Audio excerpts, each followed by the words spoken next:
Hello good morning. म चाहिँ new हो के अरे युट्युबमा।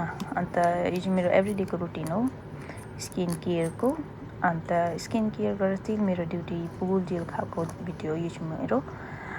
अन्त यो सिरम चाहिँ मैले रिसेन्टली युज गर्न थालेको किनकि मेरो स्किन पुरा डल भएको छ। अन्त मेरो पुनिको बिमारले पनि अलिकति पुरा स्किनमा कालो कालो आएर यस्तो भएको छ नि त, त्यो भन्दा राम्रो हुन्छ भनेर युज गर्दैछु। यो चाहिँ मेरो स्किन केयरको प्रोसेस हो। सनस्क्रिम चाहिँ म यो सेटाफिलको पहिल्यैदेखि चलाउँछु। सनस्क्रिम र मोइस्चराइजर म सेटाफिलको कति 4 इयर्स प्लस भयो चलाएर।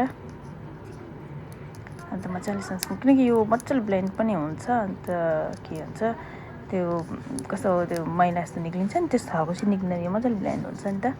त्यो हुँदा मलाई चाहिँ मेरो फेरि स्किन ड्राई पनि होइन, त्यो ओइली पनि होइन, ठिकै खालको छ नि त। अन्त म चाहिँ बरु अलिकति ओइली नै प्रिफर गर्छु स्किन।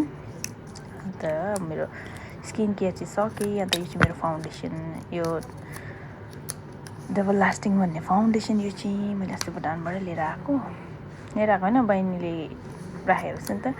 अन्त बहिनी युज गर्दैन भन्दाखेरि चाहिँ मैले ट्राई गर्नु लागेको, तर मलाई ठिकै लाग्यो पनि, यति नराम्रो पनि लागेन। अन्त म चाहिँ अब रेडी हुँदैछु फटाफटी, किनकि टाइम हुँदैन। बिहान चाहिँ हो ब्रेकफास्ट बनाउनु पऱ्यो, आफै नुहाइधुवाइ गर्नु पऱ्यो, त्यहाँबाट चाहिँ रेडी हुँदाखेरि यसो 15 मिनट्स टु 20 मिनट्समा रेडी भइसक्नु पऱ्यो नि त। त्यो खालको त्यो त म एउटा गरेर देखाउनु पाइनँ। यो चाहिँ मेरो स्नेलको यो मेकअप फिक्सर हो, किनकि म चाहिँ मेकअप फिक्सर अगाडि पनि युज गर्छु, भरे पनि युज गर्छु, किनकि त्यो ब्लेन्ड गर्दा मजाले ब्लेन्ड हुन्छ नि त। त्यहाँदेखि मेकअप लामो टाइमसम्म बस्छ, किनकि अब हाम्रो काम झन् ड्युटीमै 12-13 आवर्स जस्तो हुन्छ नि त। त्यो हुँदाखेरि अब लङ टर्मको लागि बस्छ नि त। त्यो हुँदाखेरि चाहिँ म त्यसरी सेटअप गर्छु।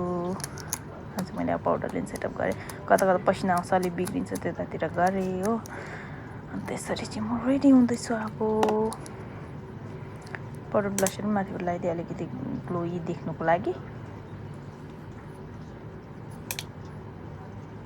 अन्त फेरि मलाई एउटा चाहिँ यो अलिकति आफै मेकअप गरेर अलिकति हिँड्ने बाहिर निक्लेन भने चाहिँ कस्तो अर्कोले हेर्दा कस्तो घिनलाग्दो देखिरहेको छ होला, कन्फिडेन्ट गेन नै गर्न सक्दैन म चाहिँ। त्यो हुँदा मलाई चाहिँ बाहिर हिँड्दा ओर्दा चाहिँ मेकअप गर्नै पर्छ, किनकि अहिलेदेखि मात्रै होइन, मलाई पहिल्यैदेखि अलिकति बाहिर आउँदै जाँदा ओर्दाखेरि चाहिँ अलिकति अर्कोलाई फेस गर्न सकौँ खालको जानु मन लाग्छ।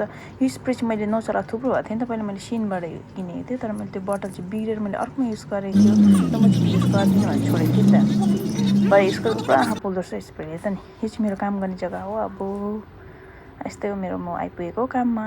अन्त यो चाहिँ मेरो इभिनिङमा मेरो स्किन यस्तो थियो। अब अहिले अलमोस्ट 7-8 भइसक्यो। अन्त बिहान मैले 8बाट गरेको, अहिले 8 भयो।